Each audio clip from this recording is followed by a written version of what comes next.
तो आज हम 1920 के दशक की बात करने वाले हैं और ये समझने वाले हैं कि भारत के क्रांतिकारियों की सोच में एक बहुत बड़ा बदलाव कैसे आया। हम अक्सर क्रांतिकारियों को बम और पिस्तौल से जोड़कर देखते हैं, लेकिन इस दशक में क्रांति शब्द का मतलब ही एक तरह से बदल गया था। बिल्कुल। हमारे पास जो स्रोत हैं वे इसी दौर के एक ऐतिहासिक विश्लेषण का हिस्सा हैं।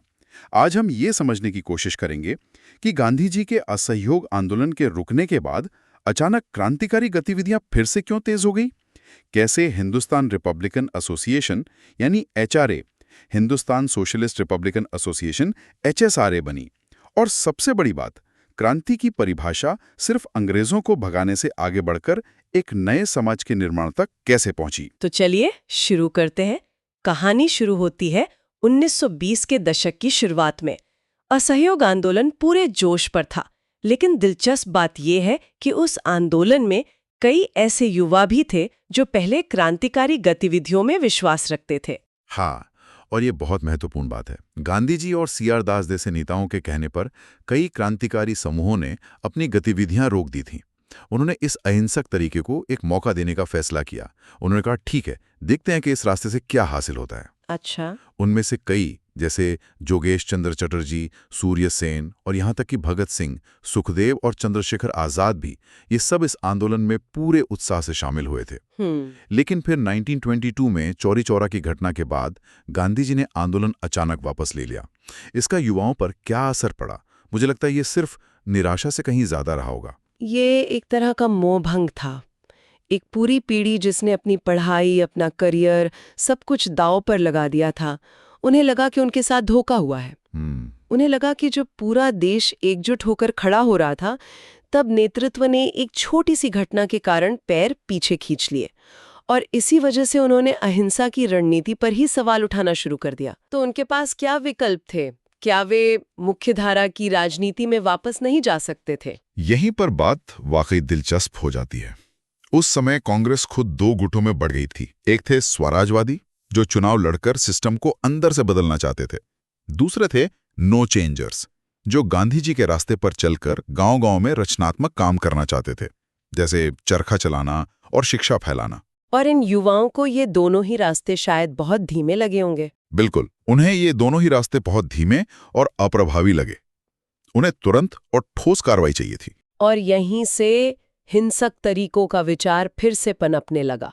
उन्हें लगा कि अंग्रेज सरकार सिर्फ ताकत की भाषा समझती है। बिल्कुल, लेकिन इस बार माहौल थोड़ा अलग था।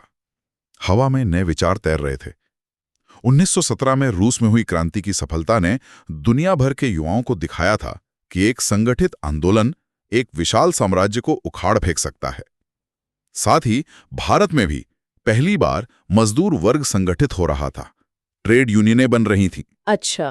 क्रांतिकारियों को लगा कि इस मजदूर वर्ग की ऊर्जा का इस्तेमाल क्रांति के लिए किया जा सकता है। तो ये सिर्फ राष्ट्रवाद नहीं था, इसमें समाजवाद और मार्क्सवाद के विचार भी घुलने मिलने लगे थे। और जैसा कि स्रोत बताते हैं, साहित्य और पत्रकारिता का भी एक बड़ा रोल था।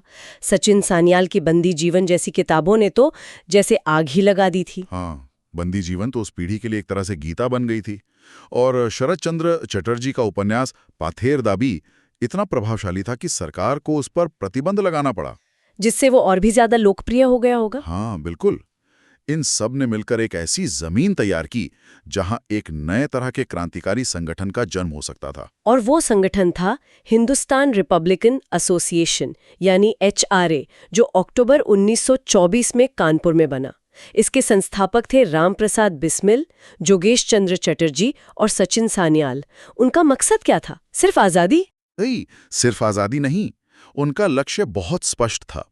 एक सशस्त्र क्रांति के जरिए औपनिवेशिक सरकार को उखाड़ फेंकना और उसकी जगह यूनाइटेड स्टेट्स ऑफ इंडिया नाम का एक संघीय गणराज्य बनाना। और सबसे महत्वपूर्ण बात, ये गणराज्य वयस्क मताधिकार पर आधारित होता, मतलब हर नागरिक को वोट देने का अधिकार। हाँ, ये उस समय के लिए एक बहुत प्रगतिशील विचार था। ठीक है, तो एचआरए बन गई, उनका मकसद बड़ा था, लेकिन एक क्रांतिकारी संगठन चलाने के लिए, खासकर हथियारों और प्रचार के लिए पैसे की जरूरत तो पड़ती ही है। उन्होंने इस समस्या को कैसे हल किया? यही सवाल उन्हें काकोरी कांड की ओर ले गया। उनका मानना था कि अंग्रेजों का जो पैसा ट्रेन से जा रहा है वो असल में भारत की जनता का ही पैसा है। जिसे लूटना कोई अपराध नहीं बल्कि उसे वापस लेना है। बिल्कुल।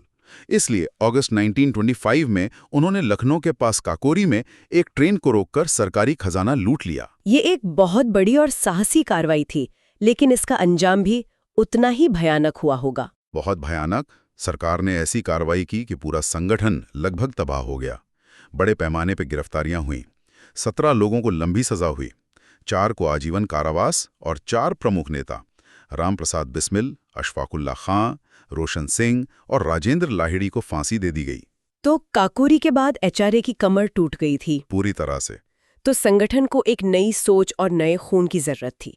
क्या यहीं पर भगत सिंह जैसे युवा नेताओं की नई पीढ़ी सामने आती है, जो सिर्फ डकैती और एक्शन से आगे सोच रही थे? बिल्कुल। काकोरी के बाद जो शून्य पैदा हुआ उसे इसी नई पीढ़ी ने भरा। ये वो युवा थे जो समाजवाद के विचारों से गहरे तौर पर प्रभावित थे। इसीलिए जब वे सितंबर 1928 में दिल्ली के फिरोज शाह कोटला के खंडरों में मिले तो उन्होंने सिर्फ संगठन को फिर से खड़ा नहीं किया, बल्कि उसकी आत्मा ही बदल दी। और ये बदलाव नाम में ही झलकता है। हिंदुस्तान रिपब्लिकन एसोसिएशन बन गया Hindustan socialist Republican association, HSRA।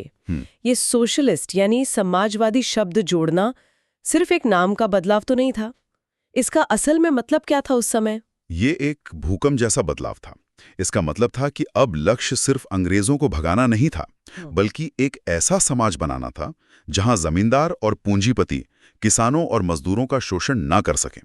ये विचार था कि असली आजादी तब मिलेगी जब मनुष्य द्वारा मनुष्य का शोषण खत्म हो जाएगा। अच्छा। यहीं से भगत सिंह की सोच पूरी तरह से मार्क्सवाद की ओर मुड़ती है। इस बैठक में चंद्रशेखर आजाद के नेतृत्व को स्वीकार किया गया और 2 बड़े फैसले लिए गए। पहला, अब कोई एक नेता नहीं होगा बल्कि सामूहिक नेतृत्व होगा, और दूसरा, समाजवाद हमारा आधिकारिक लक्ष्य होगा। तो HSRA का लक्ष्य अब ज्यादा बड़ा और स्पष्ट था, लेकिन फिर भी उनकी शुरुआती कार्रवाइयां व्यक्तिगत हमलों की ही रहीं। ऐसा क्यों हुआ? वे व्यक्तिगत वीरतापूर्ण कार्यों से दूर जाने की कोशिश कर ही रहे थे, लेकिन तभी एक घटना ने उन्हें मजबूर कर दिया। 1928 में साइमन कमीशन का विरोध करते हुए लाहौर में एक जुलूस पर पुलिस ने लाठीचार्ज किया, जिसमें लाला लाजपत राय बुरी तरह घायल हो गए और कुछ ही दिनों में उनकी मृत्यु हो गई। और लाला लाजपत राय उस समय के सबसे बड़े नेताओं में से एक थे। उनकी मौत ने पूरे देश को हिलाकर रख दिया होगा। बिल्कुल। HSRA के युवाओं को लगा कि ये सिर्फ एक नेता की मौत नहीं, बल्कि पूरे राष्ट्र का अपमान है, और इस अपमान का बदला लेना उनका कर्तव्य है। इसलिए दिसंबर 1928 में भगत सिंह, आजाद और राजगुरु ने लाहौर में पुलिस अधिकारी सॉन्डर्स की गोली मारकर हत्या कर दी, जो उस लाठीचार्ज के लिए सीधे तौर पर जिम्मेदार था। ये बात मुझे हमेशा हैरान करती है। एक तरफ वे एक पुलिस अधिकारी की हत्या कर रहे हैं और कुछ ही महीनों बाद अप्रैल 1929 में वे सेंट्रल असेंबली में ऐसा बम फेंकते हैं जिससे किसी को चोट ना लगे। ये विरोधाभास क्यों? वे क्या साबित करना चाहते थे? बहुत अच्छा सवाल है, और इसका जवाब उनकी बदलती हुई रणनीति में छिपा है। सॉन्डर्स की हत्या अपमान का बदला थी, लेकिन असेंबली में बम फेंकने का मकसद किसी को मारना था ही नहीं। उन बमों को जानबूझकर कम शक्तिशाली बनाया गया था। जैसा कि उन्होंने खुद कहा, उनका मकसद था बहरों को सुनाना। वो सरकार के दमनकारी कानूनों जैसे पब्लिक सेफ्टी बिल और ट्रेड डिस्प्यूट्स बिल का विरोध कर रहे थे। तो असली मकसद बम फेंकना नहीं, बल्कि उसके बाद जो होने वाला था वो था। हाँ, असली मकसद था गिरफ्तारी देना। वे चाहते थे कि उन पर मुकदमा चले और वे अदालत को अपनी विचारधारा के प्रचार का एक मंच बना सकें। वे पूरे देश को बताना चाहते थे कि HSRA क्या है, समाजवाद क्या है और वे किस तरह का भारत बनाना चाहते हैं। ये कर्म द्वारा प्रचार का एक क्लासिक उदाहरण था। और फिर उन पे लाहौर षड्यंत्र केस में मुकदमा चला। इसी दौरान जेल में उन्होंने राजनीतिक कैदियों के अधिकारों के लिए एक लंबी भूख हड़ताल भी की।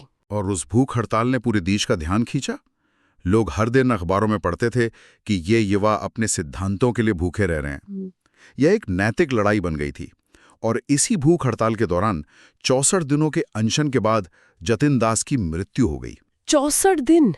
ये कल्पना करना भी मुश्किल है। इस एक घटना का देश पर क्या असर पड़ा होगा। ये सिर्फ एक मौत नहीं थी, ये एक बहुत बड़ा राजनीतिक बयान था। बहुत बड़ा। जतिन दास की शहादत ने उन्हें पूरे देश का हीरो बना दिया। जब उनका पार्थिव शरीर ट्रेन से कलकत्ता ले जाया जा रहा था तो हर स्टेशन पर हजारों की भीड़ श्रद्धांजलि देने के लिए जमा होती थी। इस एक घटना ने अंग्रेजी हुकूमत के क्रूर चेहरे को बेनकाब कर दिया। और आजाद, वो बाहर थे? हाँ, आजाद बाहर रहकर गतिविधियां चलाते रहे, लेकिन अंत में फरवरी 1931 में इलाहाबाद के एक पार्क में वे भी पुलिस मुठभेड़ में शहीद हो गए। और 23 मार्च 1931 को भगत सिंह, सुखदेव और राजगुरु को फांसी दे दी गई। तो ये सिर्फ हिंसा और हत्याओं की कहानी नहीं है, जैसा कि हमने शुरू में बात की थी। ये क्रांति की परिभाषा को बदलने की कहानी है।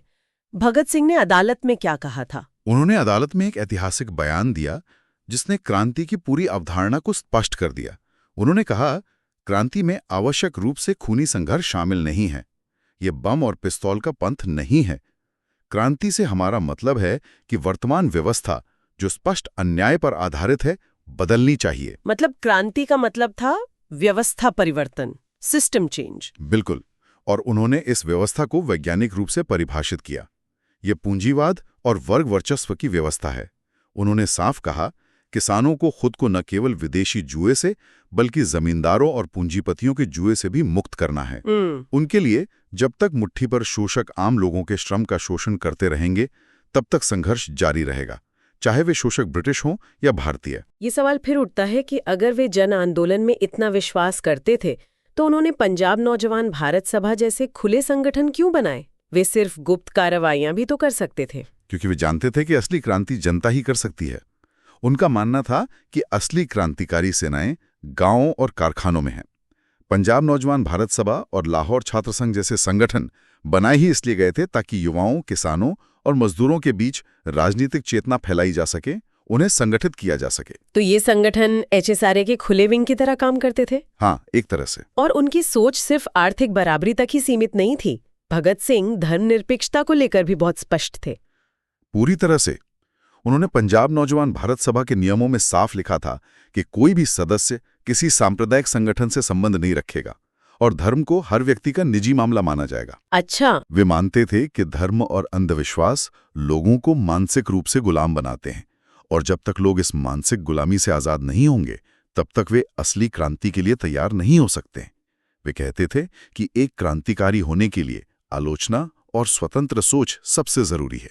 तो अगर हम इस पूरी यात्रा को देखें तो ये असहयोग आंदोलन टूटने की हताशा से शुरू हुई, काकोरी जैसी सशस्त्र डकैती से गुजरी और अंत में एक परिपक्व समाजवादी और धर्मनिरपेक्ष विचारधारा तक पहुंची। ये सिर्फ अंग्रेजों को भारत से निकालने की लड़ाई नहीं थी, ये इस सवाल की लड़ाई थी कि उनकी जगह कैसा भारत बनाया जाएगा। बिल्कुल सही।